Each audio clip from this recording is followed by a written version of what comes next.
Olá, seja muito bem-vindo, seja muito bem-vinda. Eu sou a Bruna Macedo e estou com você nessa edição do Alesp Cidadania, que vai falar hoje a respeito de um trabalho muito especial. Uma ONG que distribui alimentos como forma de minimizar a fome nas ruas e de promover oportunidades para a transformação de vidas, que produz em média 2.200 pães e 1.000 bolos por dia, que são distribuídos à população em situação de vulnerabilidade no centro de São Paulo. Além de tudo, gente, o projeto funciona também como uma escola social. Promove capacitação e profissionalização em panificação e confeitaria para a população que precisa e quer trabalhar. O Alesp Cidadania de hoje conhece a história e a trajetória da ONG Pão do Povo da Rua. E para nos contar mais sobre esse trabalho tão especial, eu recebo aqui no estúdio o Ricardo Mendes, que é coordenador da ONG. Seja muito bem-vindo, Ricardo. Obrigada pela participação. Muito obrigado pelo convite, um prazer enorme estar aqui mais uma vez. E ao lado dele eu também recebo o Vitor Laranjo, que é o administrador da ONG. Seja muito bem-vindo também, Vitor. Obrigada. Obrigado pelo convite, é um prazer estar aqui. Muito bem, meninos. Vamos começar o nosso bate-papo? Eu tenho um ritual aqui no Alesp Cidadania, que a gente sempre começa do início, para que ninguém fique perdido aí no meio do caminho. Então, Ricardo Mendes, eu gostaria muito que você começasse nos contando um pouco a respeito da história do Pão do Povo da Rua. Como é que surgiu? O Pão do Povo da Rua surgiu na pandemia, né, quando o professor Dr. Ricardo Frugoli, que é o idealizador de todo esse projeto, descia, né, para deixar o lixo nas portas, na porta do prédio, e as pessoas avançavam no lixo, não atrás da reciclagem, e sim atrás do que comer.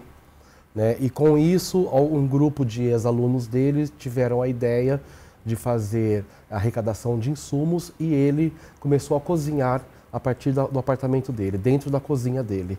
Né? Uma cozinha doméstica passou praticamente uma cozinha industrial em alguns meses. Então ele começou alimentando com marmitas todos os dias, ao meio-dia, saía em média de 150 marmitas por dia, onde ele cuidava do quadrado, do território dele, servindo a população que começou a rodear ali na região da Freicaneca, onde ele morava na época.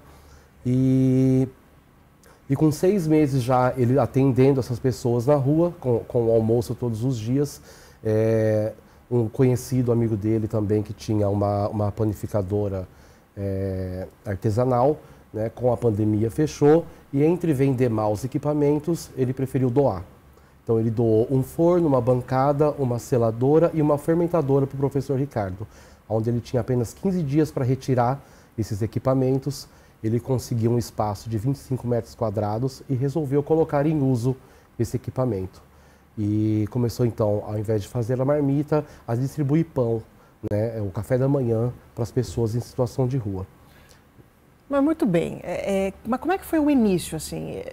Ele começou servindo almoço da casa dele para quantas pessoas, mais ou menos? De 120 a 150 marmitas dia. Mas já de cara? Já de cara, já de cara. No primeiro dia ele saiu com 80 marmitas e já começou a haver necessidade, as pessoas já fazerem daquele local um ponto, onde já sabiam que meio-dia passaria um carro distribuindo a comida, e aquele público foi aumentando, como acontece até hoje.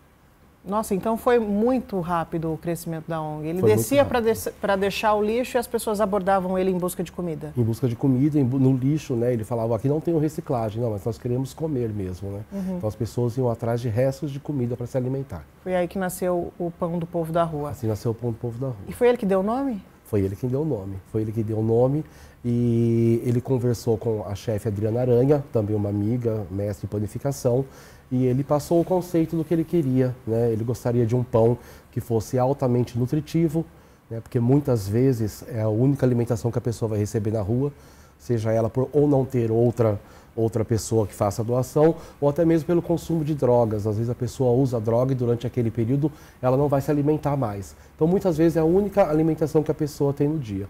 Então é um pão que foi pensado na maciez, porque a maioria das pessoas sofrem com a falta de dentição, né? Então ele passou todos esses conceitos para essa amiga, essa chefe, Adriana Aranha, aonde ela montou e criou a receita desse pão, que é chamado Pão do Povo da Rua. E esse espaço que ele conseguiu para justamente fundar a ONG é perto da casa onde ele morava, do apartamento onde ele morava? Não, fica na região da Luz. Da Luz. Né? Fica na região da Luz. Hoje nós continuamos ali na Luz, a 300 metros desse primeiro local que ele conseguiu emprestado por um período onde ele ficou apenas 4 meses e começou, como a fome aumentou, né, fecharam-se comércios e aumentou muito a fome, então precisou ter aumento de produção. O espaço ficou pequeno, aí ele conseguiu alugar um prédio, onde hoje ainda se mantém a nossa sede, que fica ali na região central, na Luz. Num primeiro momento ele fazia esses almoços sozinho, de forma individual. Ele... E logo em seguida ele conseguiu juntar alunos para fazer esse trabalho com ele? Exatamente, ele recebeu... Na verdade, depois que veio os fornos e ele começou a fazer o pão, ele começou a conhecer as pessoas na rua, as pessoas que estavam na fila esperando o pão, né? E quando ele recebeu uma doação de um recurso para comprar mais equipamentos, né, ele resolveu pegar esse valor e dividir em R$600, que na época era um auxílio que era pago, né, na época do valor do auxílio. Então ele começou a chamar pessoas que estavam na rua para aprender a fazer o pão, em troca de uma bolsa auxílio, no valor de R$600, e distribuir esse pão. E foi assim que ele foi conhecendo as pessoas e trazendo e resgatando as pessoas para o projeto. Ou seja, as pessoas que eram usuárias ou que eram beneficiadas pela ONG passaram a trabalhar com a ONG, foi isso, Vitor? Essa foi a movimentação que ele fez e que deu certo? De fato, de fato. Inclusive o Mendes é um dos exemplos vivos, né? O Mendes começou junto com o projeto, ele é um acolhido do projeto, né? Ele foi usuário de crack durante 10 anos e hoje ele é o coordenador do projeto. Muito bem, eu vou chegar nessa história que me interessou bastante agora, mas eu queria saber da sua história também com a ONG, Vitor. Você chegou há pouco tempo? Muito pouco, 1 ano, próximo do que já existe, né? E por que você chegou? Como é que foi a sua apresentação, a sua ligação com a ONG? O professor eu conheço há cerca de 21 anos, né? Conheci ele atendendo em um dos restaurantes que eu trabalhei, ele. E tivemos contato durante todo esse período, né? E um certo dia fui visitar o projeto, já nessas instalações atuais, né? Me apaixonei pelo projeto, estou lá até hoje. Até então você sabia que ele fazia esse trabalho, mas você não conhecia, pessoalmente, de perto, nem sabia a proporção, o impacto que tinha o projeto. E hoje você é administrador da ONG? Hoje eu cuido da parte de recursos humanos, outras coisas, né, outras demandas existentes dentro do projeto e colaboro com a parte da sustentabilidade do projeto, né, em função das doações que são temporais e atemporais ao mesmo tempo, a gente não consegue se manter. Então o foco hoje do projeto é buscar a sustentabilidade para conseguir continuar evoluindo o projeto e atingir mais pessoas. Antes, lá no início da ONG, a ONG se sustentava basicamente com doações. Hoje ainda é assim? Basicamente com doações. E como é que você faz para organizar as contas? É uma manobra que precisa ser feita, um malabarismo? Como é que você se organiza nisso? Essa parte financeira eu não cuido, né? Eu cuido da parte operacional do processo e é uma dificuldade tremenda todos os meses conseguir manter e honrar as contas em dia e folha de pagamento, impostos, estrutura, água, luz e etc. Né? Mas é interessante que você citou até mesmo recursos humanos. A ONG que nasceu do nada, né, que nasceu ali na calçada da casa dele, hoje tem recursos humanos. Quantas pessoas estão com vocês hoje na ONG nesse trabalho tão importante? Hoje o número total de colaboradores chega a 43. E são funcionários da ONG ou são voluntários? Como é que funciona? Funcionários da ONG nós temos 24, né? E tem uma ajuda da Prefeitura de São Paulo, dentro de um projeto chamado Programa POT, né? Programa Operação Trabalho, e ajuda o nosso staff a produzir. Tem a questão dos cursos de capacitação também, né? Que você me conta já já. Como é que funciona esse braço da ONG. Mas, Mendes, me conta um pouco então da sua história. Como é que você chegou até o professor, a ONG Pão do Povo da Rua? Eu fui conhecer o professor Ricardo, né, e o Pão do Povo da Rua na Praça Princesa Isabel, mais ou menos entre novembro e dezembro de 2020. Do nada? Você estava lá caminhando? Não, na verdade não. Eu como o Vitor já disse anterior, de 2011 para 2012 eu me envolvi com o crack. Eu sou do interior de São Carlos, do interior de São Paulo, eu sou da cidade de São Carlos, e eu me envolvi com o crack. E em 2017 eu pedi para que a minha família me internasse, foi uma tentativa de recuperação, onde eu passei por um ano de internação. Após o término da internação, eu consegui me manter 5 meses firme, em pé, sem o uso do crack. E aconteceu que eu recaí e voltei a usar o crack. Muito envergonhado, né, porque dá uma vergonha muito grande, uma tentativa que foi em vão. Você vê os esforços da família, né, para manter uma internação, né, a longo prazo, que custa um dinheiro, que custa a esperança que a família deposita em ver seu filho recuperado. Então tudo isso foi muito vergonhoso, né? Então eu fui para uma comunidade aqui na Zona Leste de São Paulo, onde eu fiquei mais ou menos um ano dentro dessa comunidade, sem sair de lá, com medo de tomar enquadro da polícia, estar com um boletim de desaparecimento, ter que encarar minha família novamente. E você meio que sumiu durante esse período? Eu sumi, eu me isolei. Inclusive para sua família? Inclusive para minha família. Só para minha família eu fiquei 7 meses sem dar notícia. Minha mãe ficou 7 meses sem saber se eu estava vivo ou não. Em um determinado momento eu saí dessa comunidade e vim para o centro de São Paulo. E conheci a Cracolândia. Então ali eu me perdi completamente. Só naquela região eu vivi 2 anos e 8 meses, na Praça Princesa Isabel. Quando eu cheguei ali, eu montei uma barraca de lona. A minha era a 8ª barraca que foi montada dentro daquela praça. E quando se encerrou a praça, eu já não estava mais lá, eu já estava internado novamente. Existiam quase 280 barracas. Era uma população monstruosa que existia ali na Praça Princesa Isabel, por causa do fluxo ser ali perto, a maioria, claro, usuários de crack. Então eu usei o crack 10 anos, nas ruas eu vivi 2 anos e 8 meses, fui alimentado por esse projeto 1 ano e meio mais ou menos. A Praça Princesa Isabel era um dos maiores pontos de acolhimento do Pão do Povo da Rua, onde chegou a ser atendido 800 pessoas naquela região por dia, 800 pessoas por dia durante a pandemia. E peguei amizade com o professor Ricardo, primeiro por ter o mesmo nome, eu sempre comunicativo, simpático. Ele modesto. Foi isso que chamou a atenção, isso ele fala até hoje, a minha simpatia, a minha educação que chamou a atenção, para que ele perguntasse o meu nome, e eu respondi Ricardo, e ele brincou, então é meu xará.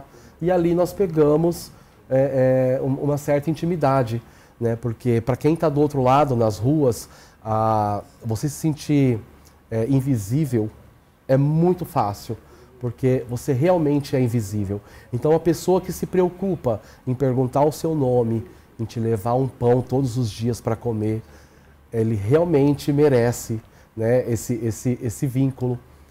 E foram muitas tentativas, muitos convites que o professor fez para que eu fosse para o projeto e buscasse a minha recuperação. Muito interessante o seu relato, o Mendes, principalmente porque você tem as duas experiências, como assistido e agora como coordenador. Eu queria voltar um pouquinho no seu passado, se você me permite, e queria que você me dissesse, quando você estava ali na Praça Princesa Isabel e tinha essa ONG, você tinha a possibilidade de ter um alimento ali, de uma forma rápida, fácil, passava alguma coisa pela sua cabeça? Você tinha esse discernimento ou ainda não? Ainda não tinha, por conta da escravidão do vício do crack. Nada importa além do crack. Não importa você saber se a sua mãe está sofrendo.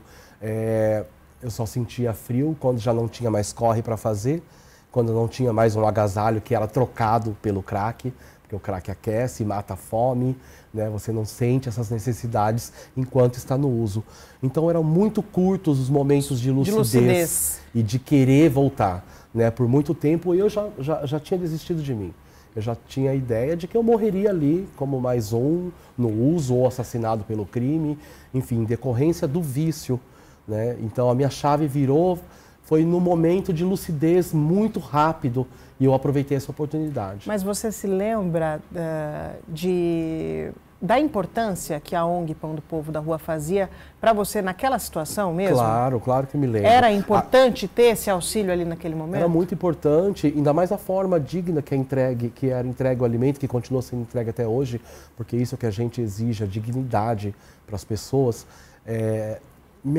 Eu voltava em casa, né? Eu voltava em casa, o achocolatado quente, né? Então, realmente, um pão saboroso, entrega com carinho. Eu me lembrava, tinha momentos que eu me lembrava da minha família, do meu despertar na minha casa. Então, foi muito importante esse acolhimento do projeto para que fizesse eu virar essa chave. Você participa ativamente dessas entregas, Vitor? Nos acolhimentos de café da manhã, não, né? Eu faço os sopões como voluntário e ajudo em outra parte do processo para que isso aconteça, de alguma forma. Mas, de alguma maneira, você já vivenciou essa entrega? Você consegue observar e sentir a diferença que essa entrega faz na vida dessas pessoas que precisam? É visível. É visível. O que você vê? Qual que foi a sua experiência como voluntário? A fome, ela não espera, né? Isso é muito importante. E quando você minimiza a fome com dignidade alimentar, ou seja, você serve o melhor pão que você pode oferecer dentro do contexto e das ferramentas que você tem, né? Você dá dignidade para ele, comer um pão macio, um bolo bem feito, com uma receita, com memórias afetivas, né? Então, a gente tem, por exemplo, um dos bolinhos que é o bolo de fubá, da mãe do fundador do projeto, que é do professor. Não, o bolo de fubá da Dona Lourdes. É uma memória afetiva, de certa forma, né? Aquele bolinho de fubá. Cada um tem uma história ali e pode remeter à casa deles, como o próprio Mendes disse há pouco. Isso faz parte da dignidade, da memória afetiva e da provocação, para você tentar trazer ele de volta. É um processo, né? Não é venha... Muito rapidamente. Não é um processo, é pela provocação. O Mendes estava falando a respeito da forma como o alimento ele é entregue. De que forma? Que forma é essa? Com higiene, organizado. A gente tenta organizar, trazer a desorganização para a rua, para a organização. A rua é um lugar bagunçado, desorganizado. Sujo, muitas vezes. É indiana, bonitinha. Então, primeiro você pega o pão, depois você pega a bebida, tem um lixinho do lado, tudo organizado, bonitinho. Então, a gente, pela organização, faz parte, né, da hospitalidade. Então, eu acredito que a gente impacta a vida de pessoas e mesmo nascendo perdedor, porque a gente já nasce perdedor, a gente não consegue combater a fome e sim minimizar ela. Mesmo nascendo como perdedor, nós vencemos, pelo menos, aquele nosso território. Para que a gente possa imaginar o dia a dia de vocês, como é que é a operação do Pão do Povo da Rua? Como é que vocês se organizam na preparação desses alimentos? Se dividem em turnos? São quantas pessoas que ficam ali na cozinha? Quem é que prepara esses alimentos?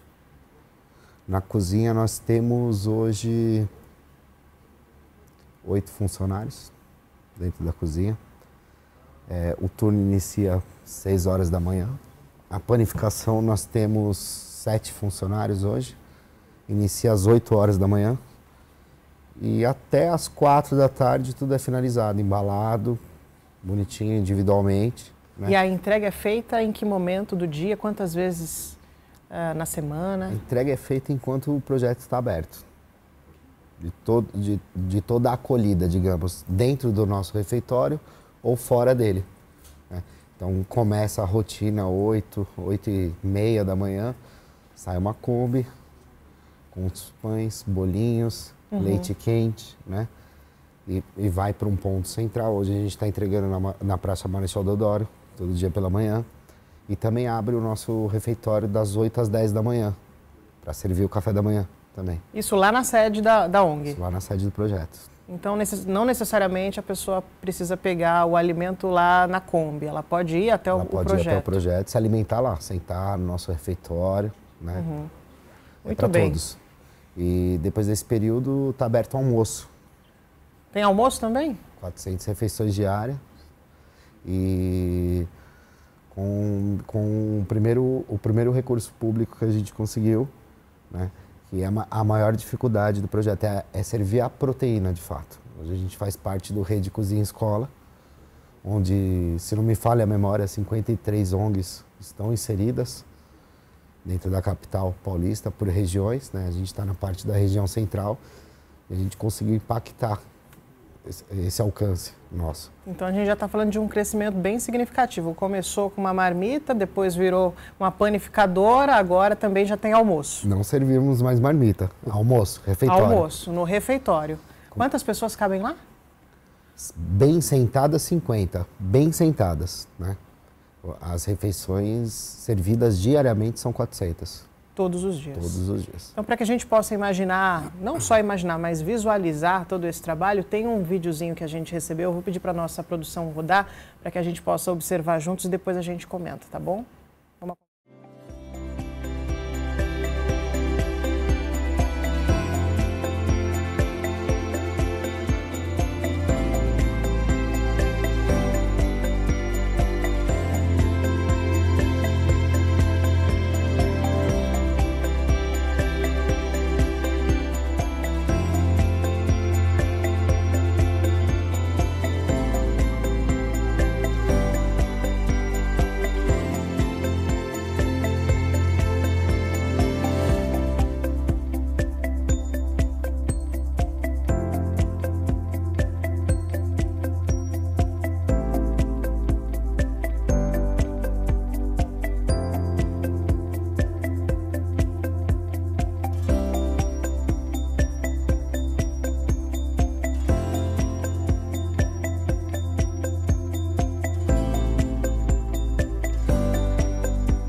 Duas situações me chamaram a atenção nesse vídeo, Vitor. Primeiro, ali no refeitório, quando passou o momento de vocês reunidos, né, das pessoas reunidas ali no refeitório para almoçar, eu vi que a presença também de crianças.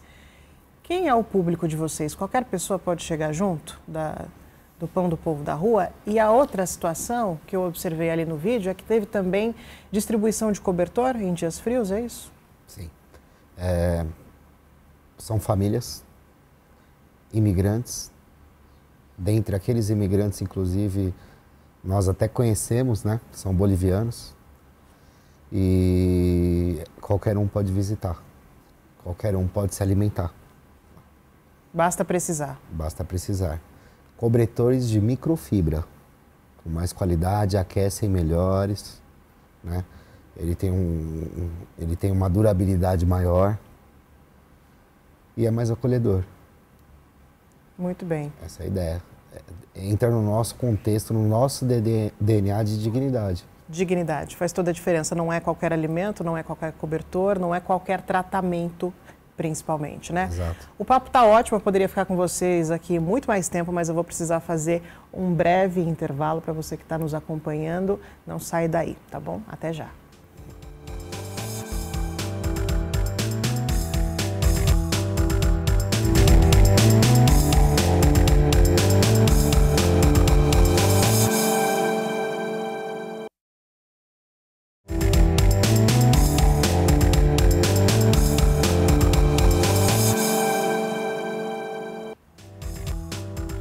Voltamos para um segundo bloco do nosso Alesp Cidadania, que hoje está muito especial, conhecendo o trabalho da ONG Pão do Povo da Rua. Vitor, você estava me dizendo que não é qualquer comida, que não é qualquer tratamento, que não é qualquer cobertor que é distribuído em dias frios.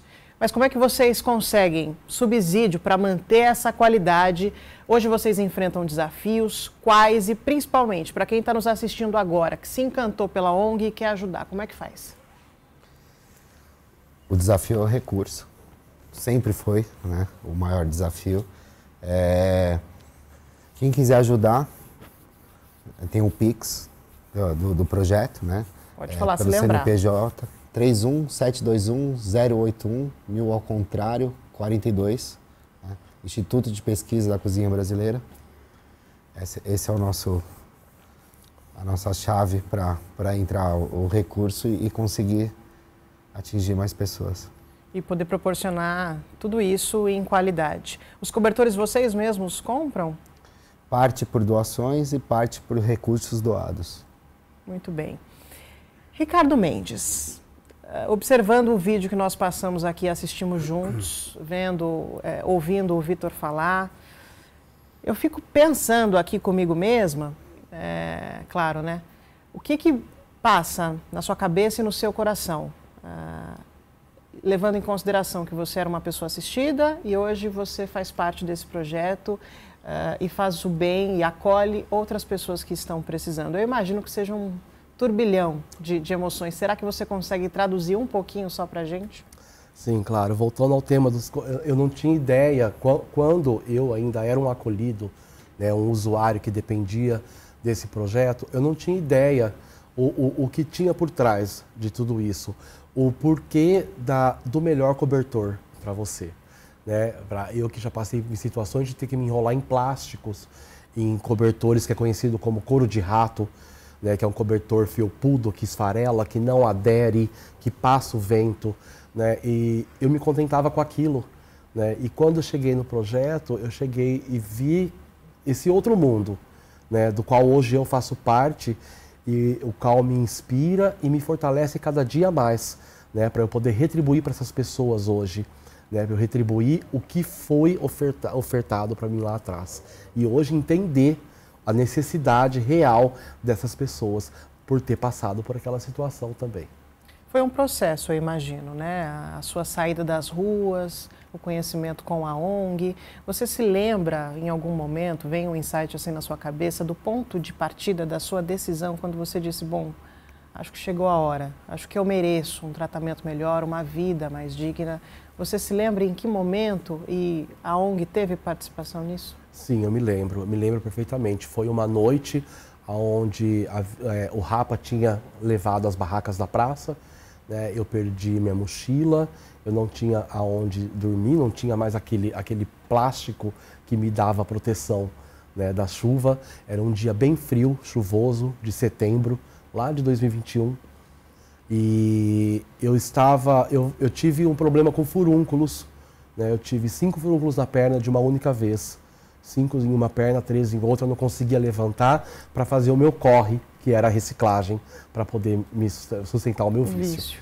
E eu acordei embaixo de chuva, ali mesmo na Praça Princesa Isabel, por volta de 4h30 da manhã, me arrastando, sem conseguir ficar em pé, com aquele sangue escorrendo da minha perna. E eu resolvi atravessar a rua e esperar o projeto chegar para me acolher, né? Me lembrei, eu falei, eu quero minha mãe está em São Carlos, eu não posso bater na porta dela. A única pessoa que eu conheço e que me ofertou ajuda é o professor Ricardo, no projeto Pão do Povo. Vou aguardar ele. E foi instantaneamente, quando a gente chegaram, que eu pedi ajuda, eu falei, hoje é o dia, na mesma hora eu fui acolhido, passei para a porta adentro e não saí mais. Você passou, naquele momento, pela porta da Kombi, da ONG. Como é que foi o seu contato com o professor? O que você falou para ele e para onde você foi a partir desse momento? Eu cheguei, na verdade não foi o professor que me recebeu, ele estava viajando. Foi a equipe? Foi a equipe do projeto, que também já me conhecia, também já tinham levado sopa e pão para mim.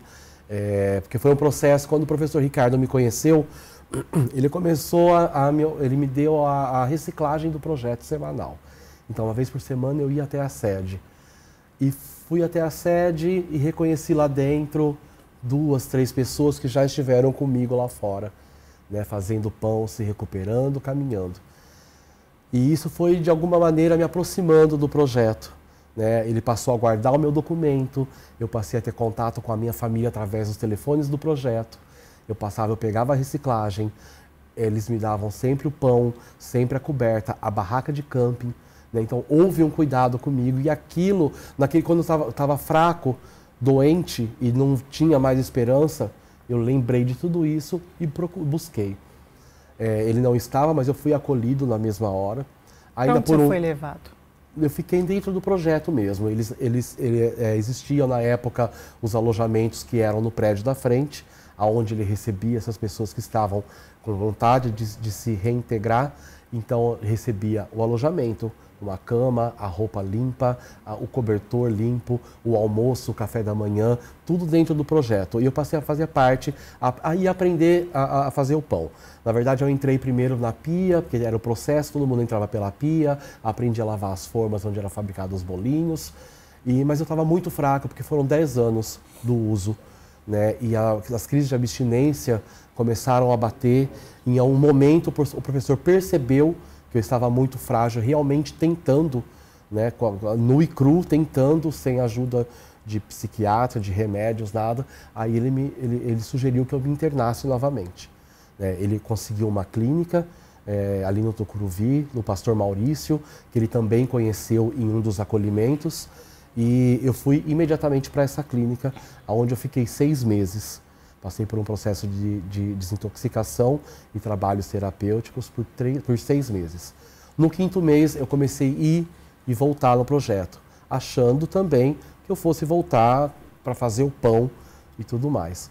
Mas como o meu grau de recuperação foi rápido, porque eu realmente fui determinado a sair, a deixar aquela vida, eu comecei a fazer pequenos serviços dentro da clínica, onde eu ficava responsável pela enfermaria e responsável a ir buscar os pães no projeto, que o projeto sempre cedeu durante a minha internação, e até hoje a gente fornece os pães para essa casa, para esse centro de acolhida.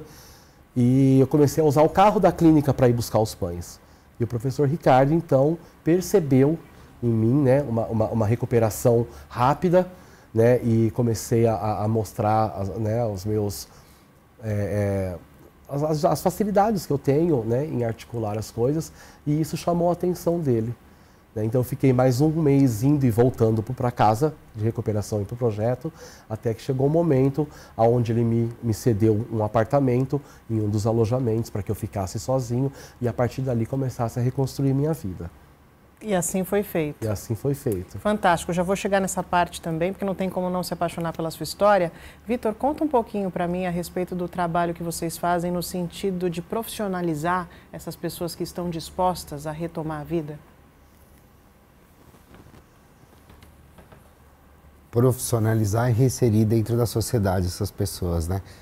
Então a gente tem a parte da panificação, como o Mendes comentou, e pessoas que desejam retornar ao normal da sociedade podem entrar para o nosso projeto aos poucos, né, avançando depois de um processo de intoxicação, e elas podem produzir os pães. Agora, em relação ao curso de panificação e confeitaria, esse é um curso que a gente já está na 2ª turma e está sendo feito um processo seletivo para que as pessoas consigam participar do curso. Então é feita uma peneira seletiva e dentro do curso são 400 horas de panificação, confeitaria, empreendedorismo, boas práticas e matemática financeira dentro desse curso. Um cursão, hein? É um cursão. É um curso praticamente universitário, porque 400 horas não tem nenhuma oferta dentro do mercado. Quem é que ministra essas aulas? São professores de ponta, professores universitários, né, de mercado, renomados dentro do mercado, né, e feito por módulos e aplicados por eles. Quantas vagas são? Hoje, essa última turma foram 25 vagas. E ao final do curso essas pessoas recebem um certificado que, obviamente, ajuda essas pessoas a serem reinseridas no mercado de trabalho. Sem dúvida, elas estão prontas trabalharem. Você... E existe um déficit dentro do mercado, né? Em busca desses profissionais qualificados. Existe uma demanda enorme dentro do mercado em busca desses profissionais. Na sua vivência na ONG, observando tudo isso, você, além da história do Ricardo Mendes, já viu outras transformações de perto? Tem alguma assim que te tocou o coração e que você gostaria de compartilhar essa história? Sim, temos o Gabriel, né? Eu não gostaria de falar o nome, mas falei. Ele dormiu na porta do projeto durante 1 ano, né? Hoje ele é um funcionário nosso. Viveu na rua, assim como o Mendes, viveu na Cracolândia, né? E hoje ele é um funcionário nosso, ele já está conosco há cerca de 8 meses, registrado, em carteira, tem um cantinho dele, tem a esposa dele, né? E tá caminhando pela vida. É um dos últimos exemplos que eu me recordo, existem vários. Em algum momento, o Mendes, você imaginou que não fosse possível essa sua reinserção na sociedade? Sim, imaginei, e como eu cheguei a me reconhecer como lixo, como a escória, como o resto, né? Não tinha mais salvação. Eu mesmo cheguei a me entregar, já estava convicto de que não teria mais como reaver, porque o vício é muito escravizante.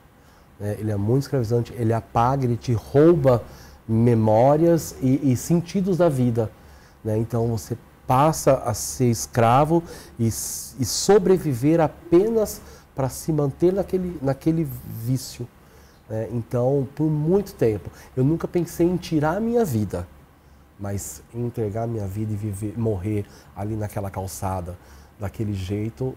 Eu várias vezes eu me vi naquela cena e não tinha esperança de sair dali. E hoje como é que você está? Como é que você está vivendo? Você ainda mora lá no alojamento fornecido pela ONG? Como é que você está caminhando? Você trabalha com a ONG especificamente? Já faz outras atividades? Me conta um pouco do agora. A gente falou muito do seu passado. Sim. Me fala um pouco do seu agora e também, por que não, quais os seus sonhos a partir daqui? Claro. Engraçado você perguntar, hoje não, eu não moro mais como num alojamento, né? Eu moro hoje na Frei Caneca, que é uma das ruas onde eu mais reciclei, né? Eu tinha os dias certos para subir a Frei Caneca, dormia no MASP e descia a Rua Augusta, geralmente de segunda para terça-feira. O professor Ricardo Frugoli morava na Frei Caneca, né? E depois eu já 2 anos e meio, 1 ano e meio mais ou menos no projeto, ele me fez uma oferta e me cedeu este apartamento da Frei Caneca para que eu morasse por 2 anos, juntando o meu dinheiro, para que eu só saia dali comprando o meu apartamento, né? O professor Ricardo, o projeto, a intenção, o objetivo, além de alimentar, de dar independência financeira para as pessoas, né? Da independência financeira. É isso que ele luta e busca, essa sustentabilidade para que aumente a produção, para que nós podemos entrar no mercado de vendas para poder arrecadar mais recursos, né, para o projeto ser autossustentável, porque hoje ainda a parte do pão nós vivemos só de doações, só de pedidos em redes sociais e algumas empresas que nos ajudam. Então nós estamos buscando entrar no mercado de vendas para que possa aí todos os funcionários, desde do último que chegou agora, passe a dobrar o seu salário para poder adquirir a independência financeira. Esse é um dos principais objetivos do projeto. E eu hoje me vejo nessa luta, nessa busca, reconquistando o meu espaço na sociedade, pagando as minhas contas, visitando a minha família todos os meses, né? Eu resgatei a minha família, né? Porque eu adoeci a minha família também chegou a perder as esperanças sobre mim. E hoje eles me verem conquistando cada dia mais o meu espaço, a minha independência e o meu fortalecimento, isso é que me dá vontade de fazer mais. Vitor, o Mendes já começou falando um pouquinho dos objetivos de vocês, mas eu queria que você falasse também, vocês têm metas a partir daqui, o que vocês pretendem, querem ampliar esse movimento? Qual é o objetivo da ONG hoje? Temos vários objetivos, dentre eles a sustentabilidade, né? buscar recurso para que ela se torne sustentável e dentro desse processo dobrar o salário dos colaboradores para que eles atinjam a independência financeira e consigam caminhar com as próprias pernas. Isso já está acontecendo, né? Aos poucos. Esse processo tem acontecido já. Esse processo tem acontecido. E vocês precisam de mais voluntários? Vocês precisam de ajuda? Precisamos. Sempre de mais voluntários e sempre de mais ajuda, né? Os voluntários, eles fazem um papel incrível dentro do projeto e trazem uma energia muito boa e colaboram com o nosso ambiente, né? Construtivo, todos os processos de entrega, de entrega no sentido de conexão? De conexão com o próximo, eles ajudam muito o projeto a desenvolver essa parte. E para quem quer ser voluntário, basta procurar vocês? Tem processo seletivo também? Me conta. Não, não existe. Pode ir no projeto, conversar conosco, né?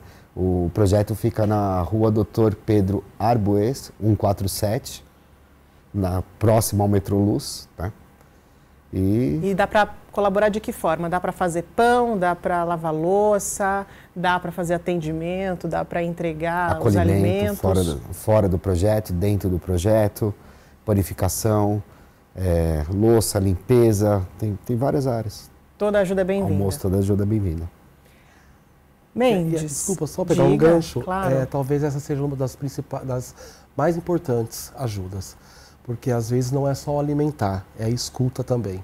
Às vezes a pessoa só precisa de um ouvido, de um minuto de atenção, que seja. E eu tenho memórias de voluntários que eu carrego até hoje, né? A pessoa que foi me dar o pão, que foi me dar a sopa na rua, que me deu um abraço, que me chamou pelo nome. É muito importante esse papel do voluntário. Fez toda a diferença na sua recuperação? Toda a diferença, sem dúvida alguma. Se você conseguir fazer uma comparação entre o Mendes de antes do projeto e o Mendes de agora, o que você me diria? Eu digo que hoje eu sou uma pessoa realizada. Eu não digo que foi uma fase boa da minha vida, porque não foi legal ter me envolvido com a drogadição. Mas eu vejo que foi a partir disto que eu me encontrei. Né? Eu sou paisagista, lá atrás eu exercia a profissão de paisagismo, mas hoje eu realmente me encontrei como gente, como ser humano, a olhar para o próximo como eu fui olhado. Vitor, e você? Quem era o Vitor antes e depois agora da onde? O Vitor é uma outra pessoa. O Vitor é completamente realizado. Meu propósito caiu no meu colo, né? Impactar a vida de pessoas. Eu sinto que eu posso fazer cada vez mais pelas pessoas e que o olhar pelas pessoas muda toda a humanidade. E no final das contas não é só você que está ajudando, né? Mas você também está sendo ajudado. Estou sendo ajudado. Não é isso? Sempre Esse ajudado. é o movimento? Eu consigo entender e olhar por outras óticas, princípios básicos que talvez eu não olhava anteriormente, antes do projeto. De humanidade? De humanidade, de valores. Valores próprios. Eu poderia ficar aqui mais, pelo menos umas 2 horas conversando com vocês, mas o nosso tempo está acabando. Eu queria deixar o espaço aberto, o canal aberto, vou dar a palavra para vocês, para que vocês possam fazer um convite, para que as pessoas conheçam o projeto, ou para que vocês falem qualquer outra coisa que, porventura, eu ainda não perguntei a respeito da ONG. Vou começar por você, Vitor. Nós gostaríamos muito de pessoas que pudessem ajudar o projeto, tanto em doações de tempo, de recursos, para que a gente consiga expandir e melhorar cada dia mais, não só a nossa produção, né, mas a parte sustentável do projeto. Mendes. Eu peço que sigam a gente, nos procurem através das nossas redes sociais, que é o @Pão do Povo da Rua, né? Lá vocês vão buscar o voluntariado, né? Nós aceitamos a ajuda de voluntários, nós aceitamos ajudas em recursos e insumos, pode nos procurar lá. O nosso endereço é na rua Dr. Pedro Arbues, 147, ali na Luz. Sigam a gente, nos apoiem E é isso, a gente espera sempre poder levar um pouco mais, a gente sempre pode melhorar um pouco mais e contamos com a ajuda de todos. E você é a prova viva de que tudo é possível. Tudo é possível, tudo tem o seu tempo, tudo é um processo, às vezes não muito fácil, não tão, né, às vezes, muitas vezes doloroso, mas é possível. E se acreditaram em mim, como eu não posso acreditar e ofertar a ajuda ao próximo? Bom, depois dessas palavras, só me resta agradecer a participação de vocês e principalmente o trabalho que vocês vêm realizando com o Pão do Povo da Rua. Muito obrigada. Obrigado. Eu espero que esse programa tenha sido enriquecedor para você também, que nos acompanhou até aqui. Eu fico por aqui e te espero numa próxima oportunidade. Tchau, tchau.